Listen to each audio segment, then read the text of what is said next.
You are listening to the Horse Radio Network, part of the Equine Network family. This is Reese Koffler-Stanfield in Wellington, Florida. And I am Megan McIsaac from Tucson, Arizona, and you're listening to the Dressage Radio Show.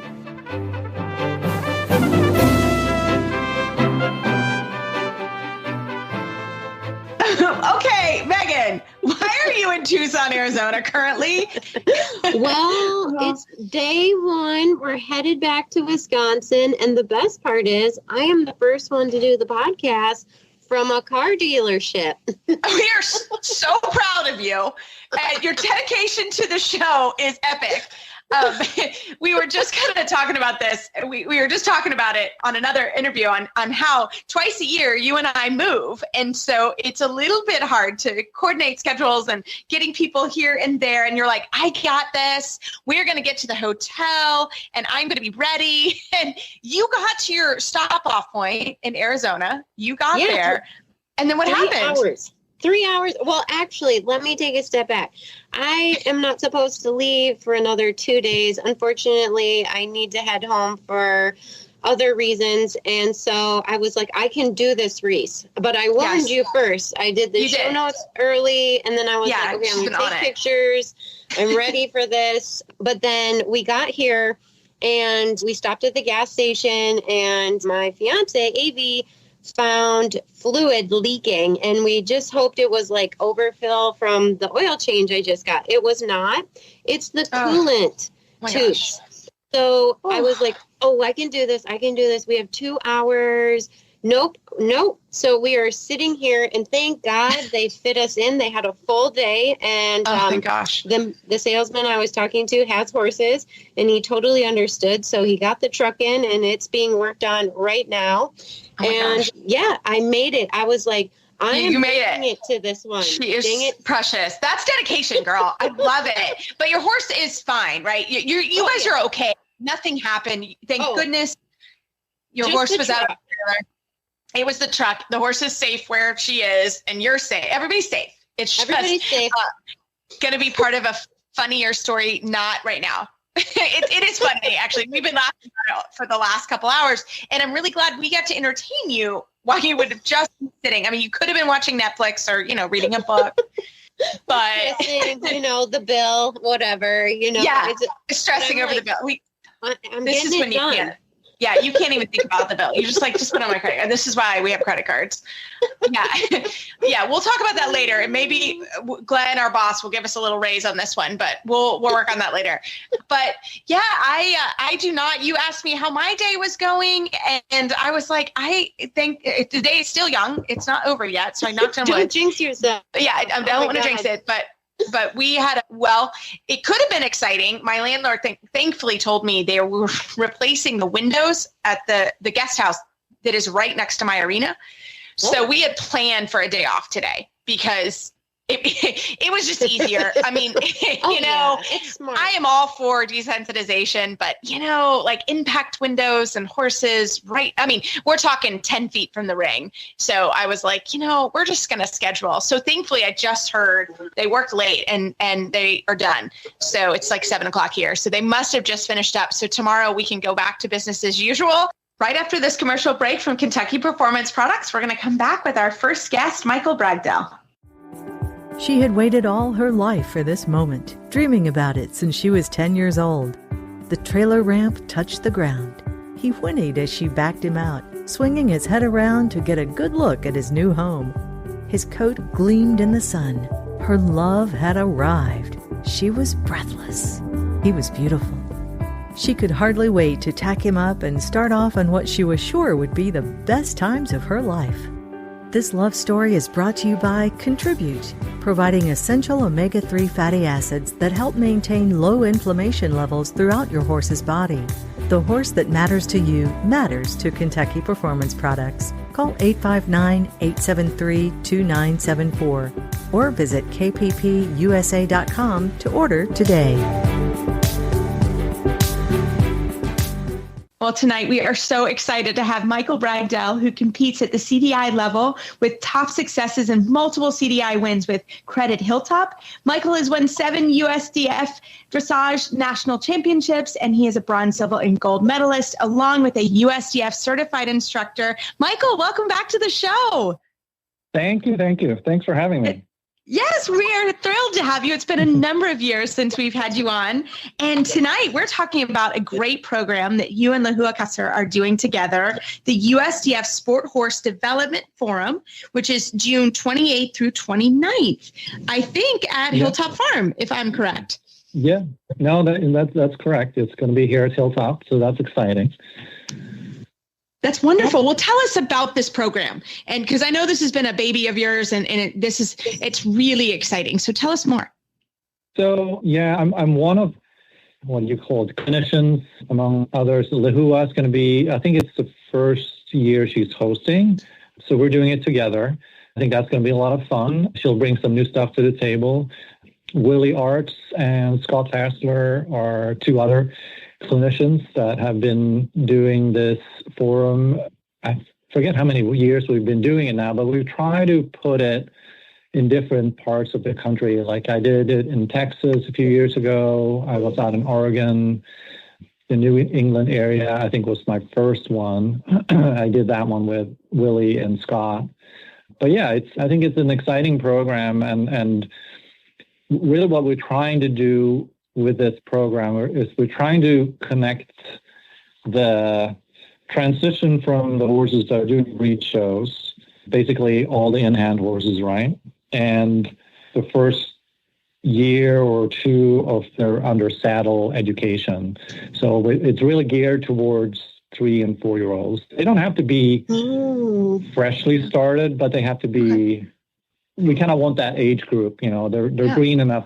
Probably hasn't been to a horse show. Maybe they've been under saddle for, 4 months, 6 months, something like that.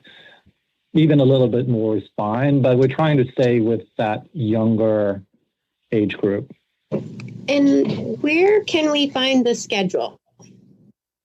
So the schedule, there's a tentative schedule on the Sport Horse Prospect Development Forum on the USDF website.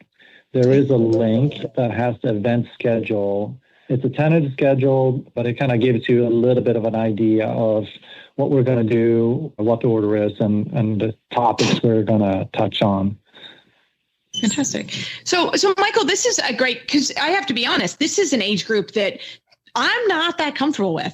I mean, I don't mind being on the ground, but I mean, this is a tricky age group, this 3 to 4. So kind of talk to us about, just general expectations of kind of a newly started 3-year-old, because people are maybe kind of starting to think about, winter is coming. Maybe your 3-year-olds you turned out for the winter and you're starting to think about bringing them back in. So can you kind of talk us through a little of your expectations for that age group? Yeah, so the expectations, I mean, it really depends on what, everybody has a different approach to it. Willie does it a little different than I do. Scott does it different than both of us. Sure, Lahua does it different than I do. But I think what's interesting is we all bring something to the table with our experience. In terms of the way I approach it is I do a lot of groundwork. And when I say groundwork, it's not necessarily just lunging or long lining. For me, I call it response training. So I want the horses to react to different kinds of pressure. And the pressure can be different things. It could be a plastic bag. It could be a flag. It could be an umbrella, the whip, the leg, the hand. It's so many different things, but I kind of look for the horses to find the answer that I'm looking for through relaxing through the pressure that I'm creating. And it's a little bit hard to describe through words what that means. Seeing it live in person is a little bit easier. The way we do it on the clinics is I will probably do a little bit of a demo what I do. There will be demo riders. I believe the application for demo riders is currently open, and it runs through May 19th. And so we look at showcasing a little bit for the auditors where would I go with a horse that is demo riding? These are horses that I probably will have seen a video of, but I don't necessarily know them. So, that could be a little bit of a challenge. Yeah. But I think it's for the demo riders. It's great to be willing to put yourself out there and put yourself in front of a group of auditors. And it can be quite challenging if you have a 3 and 4 year old. Maybe they have not been out under saddle to a different venue. So that in itself, I think sometimes can be a little bit of a challenge. But, we try to, at least the ones I've done in the past, I try to do it a little bit like a clinic format. I'm also trying to address the auditors, but it's you're trying to help everybody, educate the ones that are coming to audit and also help the person that came to do the demo ride. Yeah. Right. And it's tricky. I mean, that's a skill and you're really good at it because that is really tricky. So with that 3-year-old group, I mean, I love that idea. And I love the idea that you put pressure on like a plastic bag. I think that's one of the things that I see with young horses is people are like, oh, it's a young horse. Well, life happens and things happen. Yeah. And I think, I mean, can you talk about that? Like, I think it's really important because young horses, horses do stuff. And I think it's important that they understand how to handle that pressure. So can you talk a little bit about that? Because I think that's kind of, I have someone that helps me doing that type of work and it's really helpful. And I've seen my horses, even the older ones, like you have to handle the baby carriage, it's part of it. Yeah. I mean, the fun thing is when you have the young ones, it's you start with a clean slate. I have 2 3-year-olds right now that I'm starting myself. I'm kind of shaking the dust off a little bit. It's been 2 years since I started a 3-year-old. But it's less. But it's actually been kind of fun. It's a little less pressure. I don't have so many 3-year-olds like I used to have back in the day. And it's sort of, and I know so much more now. So, I have more things to put on the table and present the horses with. And it just makes it, a lot more fun. I'm actually enjoying these 2 3-year-olds that I'm starting. Mm-hmm. By going back to the pressure part, it's, it really, bringing out a plastic bag, of course, that makes it, how should I put that? It really puts it out of context, right? Because we're riding horses, we're riding dressage horses, right? And when you put a plastic bag in the arena, you're like, oh my God, that's like, put that thing away, or even pulling out an umbrella. But it in the grand scheme of things, it's the same thing as making the horse understand that the whip is a forward cue or is an extension of my leg.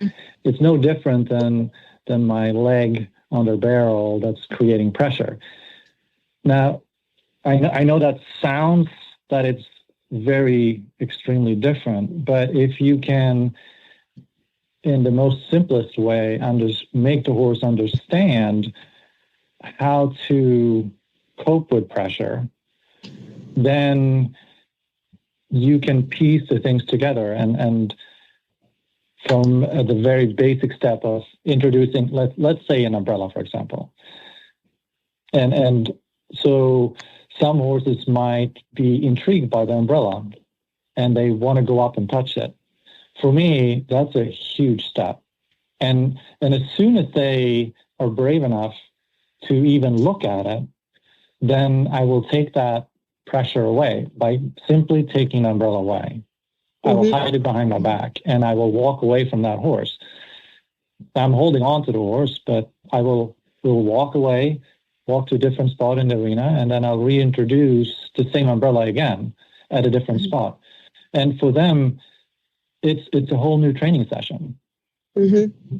And when they reapproach it, and when they approach that object and they lower their head and they're curious, and I take that away, they start piecing together that they are a little bit in control of their situation. That might be a scary umbrella, might be a scary bag, but if they, instead of letting their natural instinct set in and turn away and run away from it, they find, the inner peace and the relaxation by lowering their head and approaching it, or even just looking at it. Sometimes some horses are more, have a more bigger flight instinct than others. So if they just look at it, then that could be a huge step towards controlling pressure or giving them the feeling that they're controlling the pressure. Because once they look at it, once they approach it, I take that pressure away. So they start saying, I just need to go towards it. I just need to touch it. Then the pressure goes away. Now, of course, that's just the first step. Then you start moving further and further into it. So then you can say, okay, now you know how to control it. Now, if I touch your back with the umbrella or the bag, if I touch the side of your barrel, your croup, I'm then looking for the same response. Maybe initially they're going to run away from it just from me holding it next to them. But if they start slowing down, then I might take that object away. And then they go, wait a minute.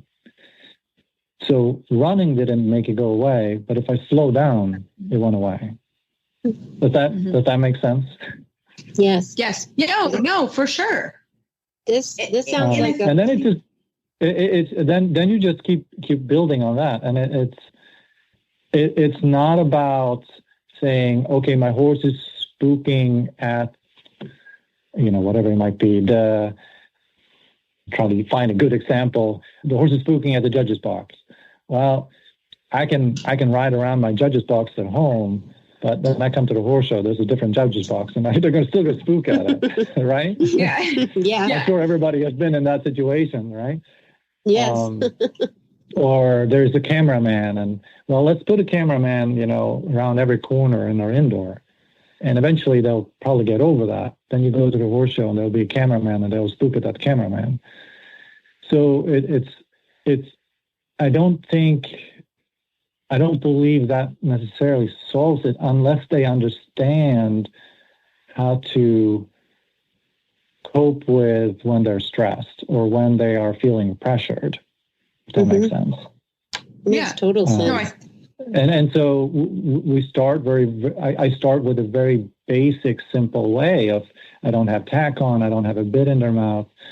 I just have an object to make them curious about investigating it.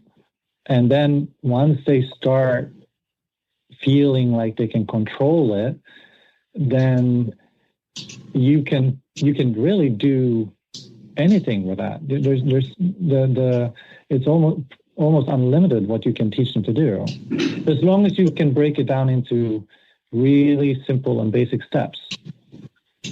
Yeah, I love it. And I think that's, one of the things everyone's hearing is, it's an art to start young horses, and it is. And we need more and more people that are able and willing to do it and have the knowledge. So, yeah. I mean, this is a wonderful program that you're very passionate. You've been part of for a long time. And I do think it's important, as we talk about developing our own horses, this is one of the most important stages. And we have probably, there's not a lot of people that love this stage, myself included. Yeah. So I think it's super important for us to continue to learn these, because this will follow that horse for the rest of its life, whatever, wherever that horse goes. Hopefully it's to international competition and winning medals for the U.S., but it may also be with, a rider like myself or Meghan or one of my students. And, it's important that horse learns these skills. Yeah. And so it's awesome preview. And then, can you tell us, when you get to the 4-year-old stage, that's another, you're talking about 4-year-olds as well. What are some basic things that you like to see a 4-year-old do? Well, going back a little bit to, I was talking about the groundwork that I do. I will do this with my 3-year-olds too, but it as they progress, in the training as they get more miles under saddle leading up to their 4-year-old year. I teach all my horses the ladder work in hand. So I will, and a lot of especially the 3 and 4-year-olds, I tend not to lunge them once they are going under saddle.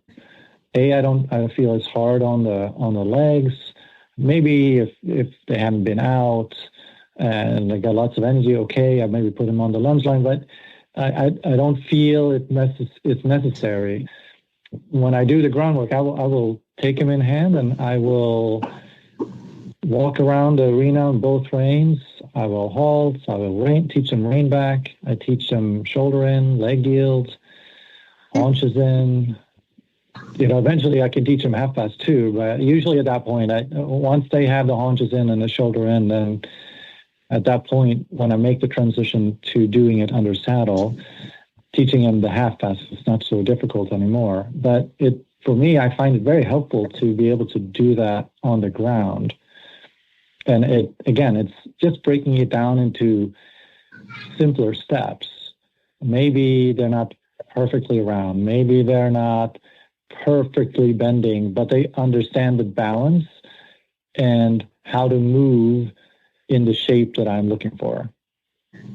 And in the beginning, for example, doing your shoulder in, maybe I only go 2 steps or 3 steps.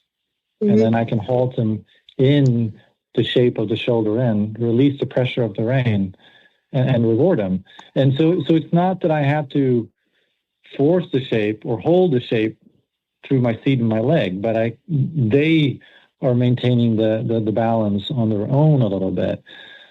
I think that's, for me anyway, for the young horses, is very helpful. It makes the process of educating them a lot simpler, and you don't have to sweat so hard. yeah, which is huge. Right? Which is huge. I love that. I think it's the same for the rider and the horse. A horse doesn't have to sweat hard for it to be a good workout. If I get on my 3-year-old and I ride him for 15 minutes, that and I had a productive work set, then they don't have to do more than 15 minutes. Totally agree. And for me, I'm fortunate enough to where I'm at. I have lots of trails and possibilities for the horses to go out, and I always value that. I have always valued that throughout my career, to be able to go out with them and get out of the ring, so that they always feel happy and fresh to be in work in the ring. So going outside for me is very important for those horses at that age. Yeah. No, I think so. I think all horses, getting out too is an important thing. Yeah. And again, you're working on skills and lifestyle skills, and I think it's so good. I love it. Well, Michael, this has been an amazing preview. Can you kind of again tell people where they can find information? So the clinic it's in June, right? It is June 28th and 29th. June 28th and 29th. At Hilltop Farm. At Hilltop Farm, yeah. Great. And the registration opens April 1st. So it's coming up. So everyone is ready to go in a couple of weeks. So I love it. And it sounds like it's open to everyone that wants to come. Yeah, it's open to everyone. We're trying to combine a little bit 2 different programs. I think the primary focus is going to be on the sport horse prospect development forum, but we're trying to get young professionals in, sort of putting in a little bit side thing there with the youth handlers. I think we want to try to make that connection a little bit for those younger professionals that are doing handling, try to see the connection between the breed shows and starting the young ones, because I feel it's something that the industry really needs and needs to be strengthened a little bit, and encourage the younger professionals. That I think it is a great venue to go into and build those connections with the breeders and get a career started. So. I love it. Wonderful. I love it. Well, Thank you so much for your time, Michael. And what about mid-age professionals? Megan and I think you should I'm like, Well, what are these young professionals? It's open for everybody. Yes, exactly. No, I love it. Well, Michael, thank you so much for your time tonight. And we look forward to hearing how it goes. Thank you. Great. Thank you again. Chewy is your one-stop horse shop for feed, supplements to supplies, medication, and more, delivered straight to your barn with fast, free shipping with orders over $49 and convenience of auto ship. You'll never have to worry about running out of brands you trust and the products you need. You can count on Chewy to keep your barn stocked and your horse happy. Start shopping today at chewy.com/equine. Well, tonight I am so excited to have a friend of mine and somebody that's been with me this season. She's been helping me on Mondays. We have Ruby Lewis on the line from Texas. Ruby, welcome to the show. Thank you. So happy to be on here. I know. So Ruby, you and I have a little history. We met at Festival of Champions. You were riding your pony, I think in the children's?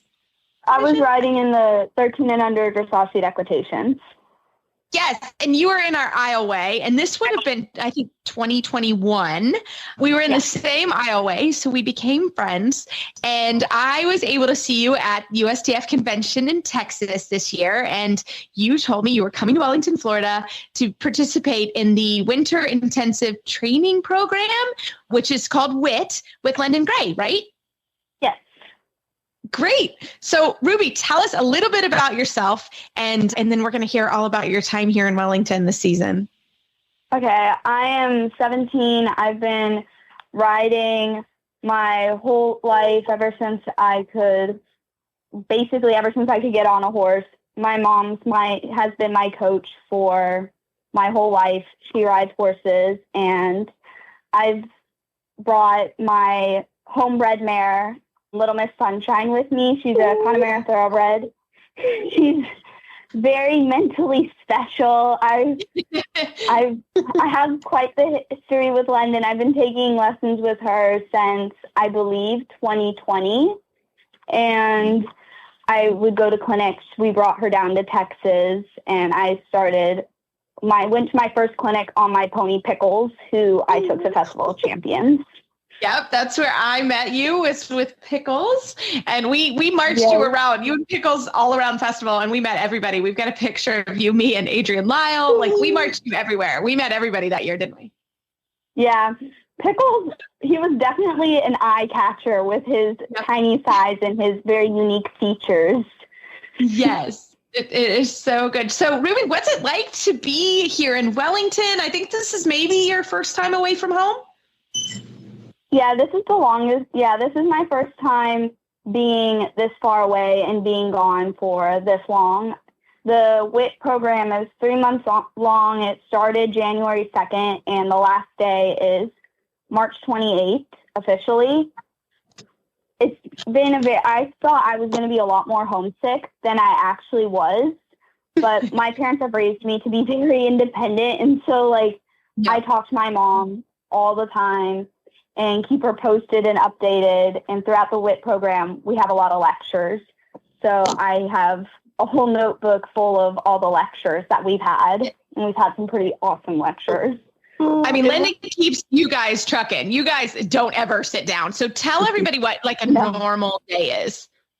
A normal day is everybody has to be at the barn at 7 a.m. So I usually get up, because I live on property, I usually get up at around 6:30 so I can get ready, get out in the barn.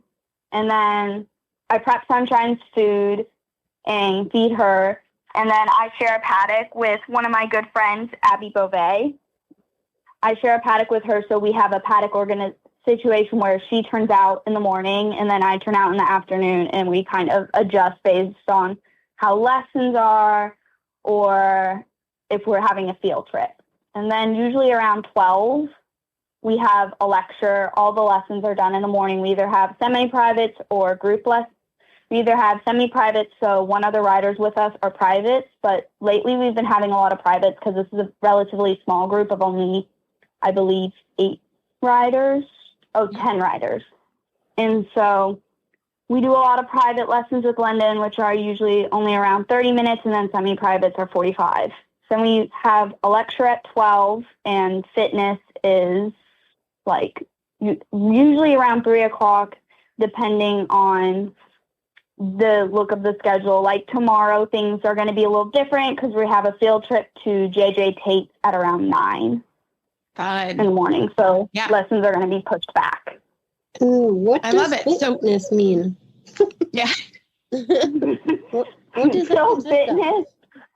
One of the girls, she talks with her fitness trainer, and she has created fitness plans for us. And so fitness is usually an hour long, and we do a lot of core workouts, cardio, and arms and legs. And so, and then once a week we have a yoga lady out, and we do yoga with her. And then sometimes we have a fitness coach guest. Like we have a guest come in and do fitness that day.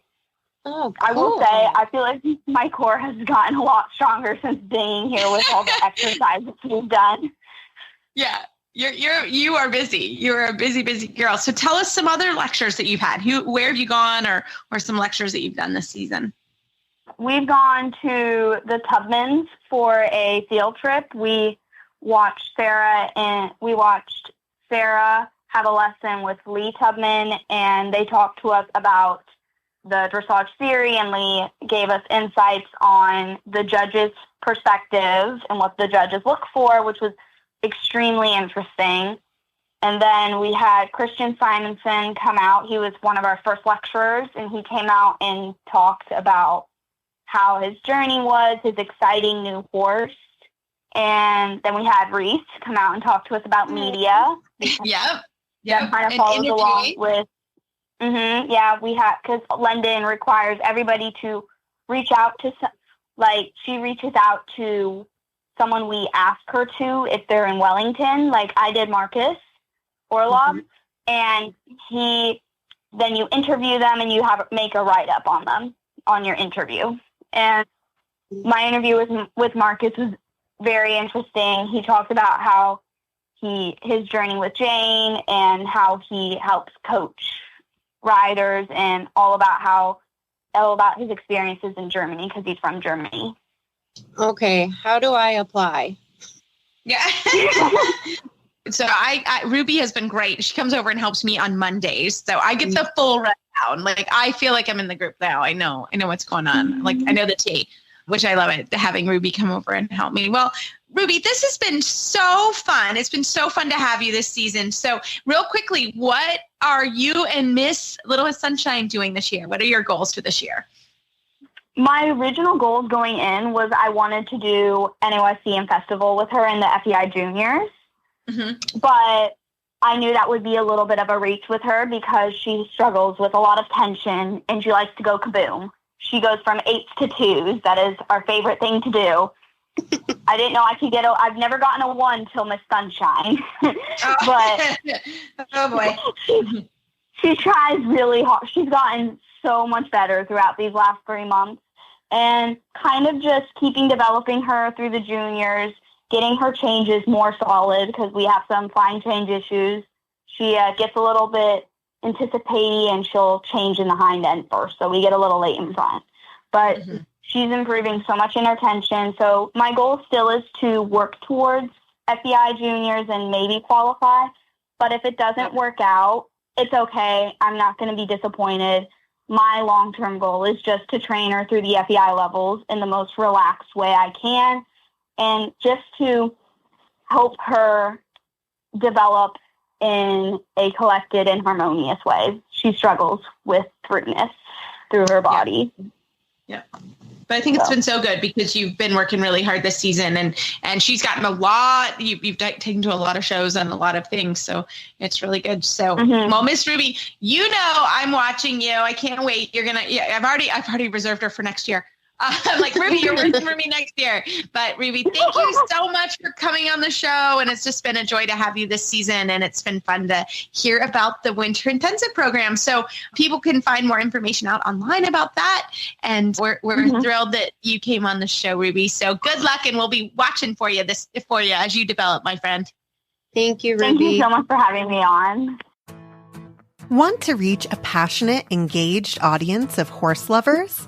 The Horse Radio Network, with thousands of listeners worldwide, offers unique sponsorship opportunities to connect your brand with horse owners, riders, and enthusiasts. Over 90% of our listeners have bought a product from a HRN ad in the past year. Partner with HRN and take your brand to the next level. Visit www.horseradionetwork.com/advertise today. And next up is Meghan Brady.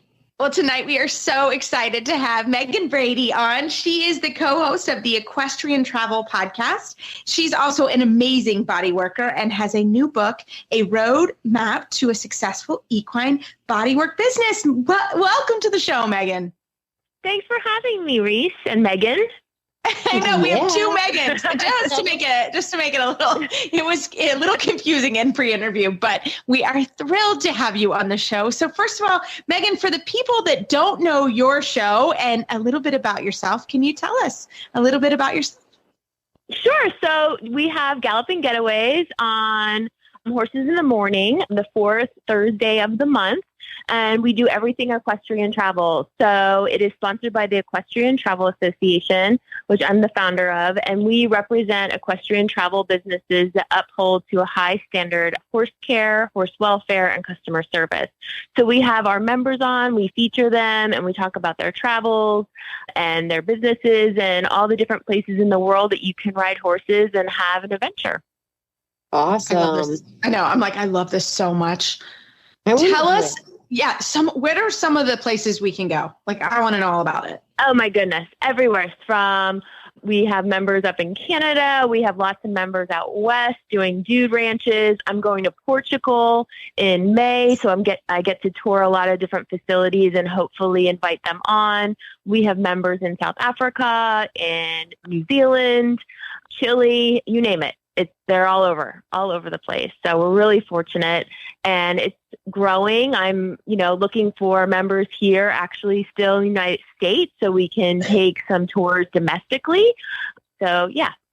So we have lots of different representations, everything from dude ranches to wine tours to beach rides to retreats, you name it. I want a beach ride. Oh my gosh, I want a wine tour. Oh my gosh. What are your favorites? I'm like, whoa!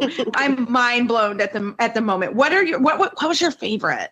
And it's a hard question, I'm sure. I can't really. That's so hard to say because they're so incredible on different levels. I've taken a week-long endurance ride out in California where we worked up the whole week, getting to do at the very end of the week 100-mile ride. So that was amazing. I've gone to do ranches and gotten to see grizzly bears on horseback. So you know what I mean? It's so hard to tell. I've done wine tours in Oregon. So it's so hard to say this is my favorite because each one is so unique and it just gives you a different experience. And there's just nothing like, seeing the world on horseback. There just isn't.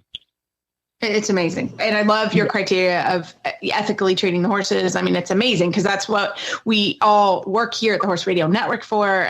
So that's our definitely goal for, to uphold to a set of standards. And that's what the association is about is just, all these businesses they get vetted by myself or another advisory board member.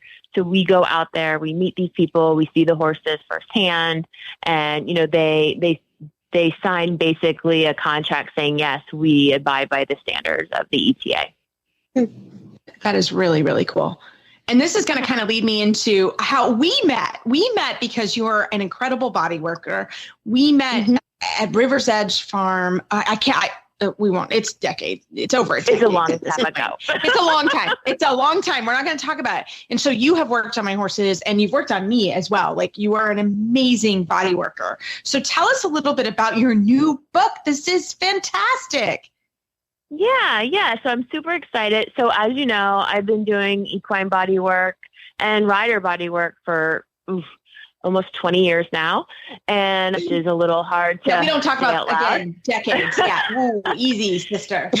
Yeah. And over the course of, my time doing that, I've traveled all over the country and, internationally doing it. And as you know, I spend my winters in Wellington. And, I've had a lot of people approach me about, how did I build my business? What did I do? So I started doing coaching specifically for equine body workers and just people in the horse industry right around like COVID, actually, like the year like 2019. And that kind of happened because I actually got hurt and I couldn't, work on horses for about 6 weeks. So my business coach was like, why don't you start doing this? You have all these people like talking to you about, helping them. So I developed a bodywork business, like business coaching. And then that kind of evolved into, I developed an online course, and then people were asking me about writing a book. So that's what I did. So I ended up writing a book, and here we are. It published about a month ago. And so it's on paperback, and you can buy it on, digital form too. So massive congratulations. Huge. That is awesome, girl. Yeah. So cool. Thank you. What are some of the topics we can learn about in your book? Sure. So everything from like finding your niche to harnessing the power of social media to attracting clients to retaining clients to working with other professionals is a big one. Everything from also overcoming challenging and embracing success, also mindset, burnout, and so it does cover a lot of everything from starting to, okay, what do you do now? You have a successful business, and now what is your next vision? And, it's so interesting because, as you know, like I work in the performance horse part of the world, specifically dressage horses. But, I've had so many people come to me and they're like, I want to work with, mares and foals, or I want to work. And it's so interesting that to see people really finding their niche within the industry, and everybody's so different and brings something unique to the table, which makes, sets them apart. Not just what modalities they do, but also, their clientele that they want to work with. Yeah. No, I think it's fantastic. And it's so smart. And I like how your business will evolve, because I've known you, and we both of our businesses have evolved over 20 years. And I think that's important to acknowledge that will happen, and it's okay. And it's something to embrace and be one with in a way. So, and I like, the mental health aspect as well, the burnout. Yeah, absolutely. It's real. It is real. And your mind, as you know, having your own business, your mindset is everything, right? And especially going through different changes, even changes like COVID, or, just I've moved several times, and just changing that, or just, clients come and go, they move, their business changes. And so my business then changes because of it, or, you both can relate to that. And so really having that, your mindset is so huge in that. And also really being mindful of the burnout that can come with it all, and owning a business. I feel like I need to read your book, and I'm not interested in body work. I actually, you're not the first person who said that. I've had a couple, non-equine body workers read it just for feedback, and they were saying this should just be a book for just equine professionals. So I might have to change the title. Yeah. I think which is great. And how can I order it? Because I am interested in it. Yeah, so it's on Amazon right now on paperback, and you can buy it on ebook, or you can buy a PDF off my website on myequinesolutions.com is where you can download the PDF, or like I said, you can order the paperback or Kindle off Amazon. I love it. And Meghan, tell us again, how do we listen to the Gallop and Getaways podcast? Because I'm going to gallop and get away. Just saying. Maybe I'm going to walk. I'm the wine tour girl, but sounds like there's tours for everybody. There is tours for everybody. And it's so true, even from non-riders to experienced riders. So it doesn't matter. You know, you can take your non-riding horse, non-horse people with you as well. They can just drink wine, and, you know, they'll give them a horse that they can handle. So we are on Horses in the Morning every fourth Thursday of the month. I love it. And the podcast is called Galloping Getaways. Galloping Getaways. I love it. Well, Meghan, thanks so much for coming on the show, and congratulations for all your success. We love what you're doing. It's amazing, and keep it up, my friend. Thank you so much. Always a pleasure. Well, we just wanted to remind everybody about the book club book, Leslie Webb's Build a Better Athlete. We are going to have a webinar next month, so keep an eye on that, book club users. We are so thankful and happy that you guys are all participating. So keep it up. We're going to do our webinar, and we'll have Leslie on the podcast as well. As always, you can find our show notes and links to today's guests on our page at horseradionetwork.com. Search Dressage Radio Show. Like us on Facebook, just search Dressage Radio Show. My website is maplecrestfarmky.com, and my email is reese@horseradionetwork.com. And Meghan's information is lindenhoff.com, and her email is lindenhoffllc@gmail.com. We'd like you to thank our sponsors and friends of the show, Kentucky Performance Products and Chewy. If you'd like to support our show and the Horse Radio Network, you can do that through the auditor page found at horseradionetwork.com. As always, keep on kicking on. Until next show, talk to you soon.